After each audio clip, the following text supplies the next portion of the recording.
Hello again, everyone. Chris Mathieu with Forbidden Knowledge News. Join me February 15th through 22nd in Laughlin, Nevada for the most mind-expanding event of 2020, the one and only UFO Mega Conference.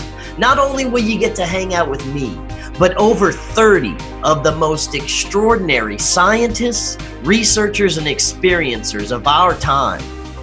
Today, I'm very happy to welcome back clinical hypnotherapist, lecturer and writer, Jonny Enoch. Jonny, how are you doing today? I'm great, Chris. Thanks for having me back on your show. Well, I love having you on because every topic I cover, you can cover. It's amazing the things that we're talking about. And coming up, I get to meet you at this wonderful Laughlin UFO Conference. I'm very excited about that. Very excited to meet you and our 30 plus other speakers that are going to be there. Yeah, it's going to be awesome.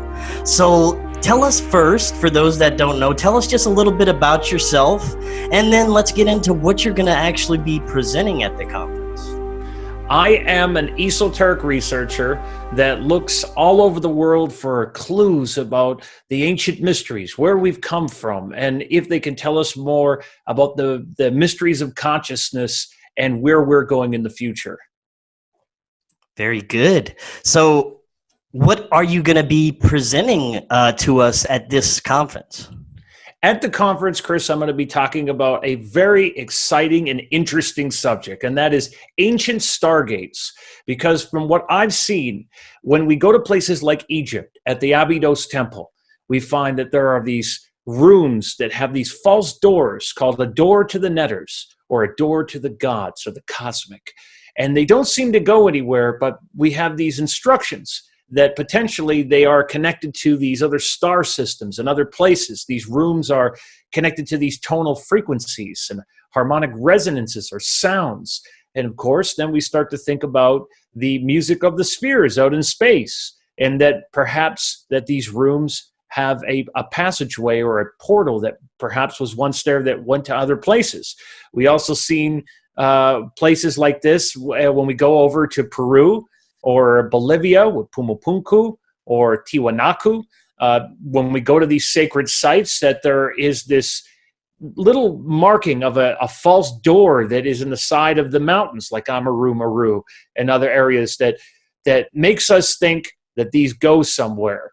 Well, I've found evidence that perhaps the ancient peoples knew all about a portal system that went all over our planet, because we find these everywhere we go. So we're going to be talking about that and some very interesting subjects. Now, do you think that these portals are possibly entrances to different dimensions or different places on our planet? I think it's both, Chris. We see that there are these mentionings in the reliefs or the areas when you see the glyphs that talk about other star systems. Most certainly when you go over to Hathor's temple in Dendara, we see these very interesting illustrations, or over at the temple of Edfu.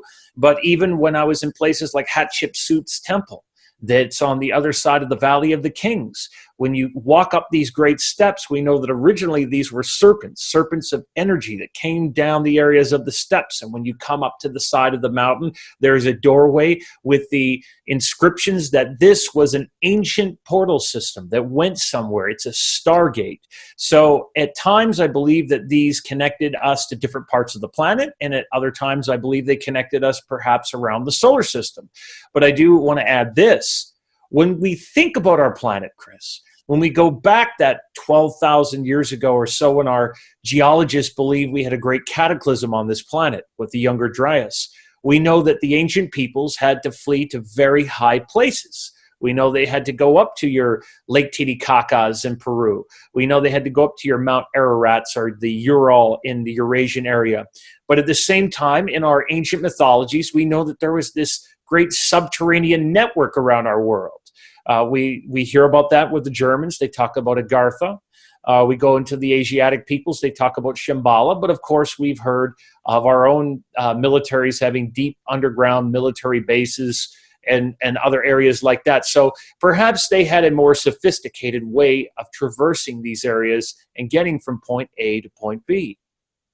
And it also seems that it's further evidence that there was this, at one point, this worldwide culture or civilization that practiced the same things and built the same types of megalithic and monolithic structures all around the world.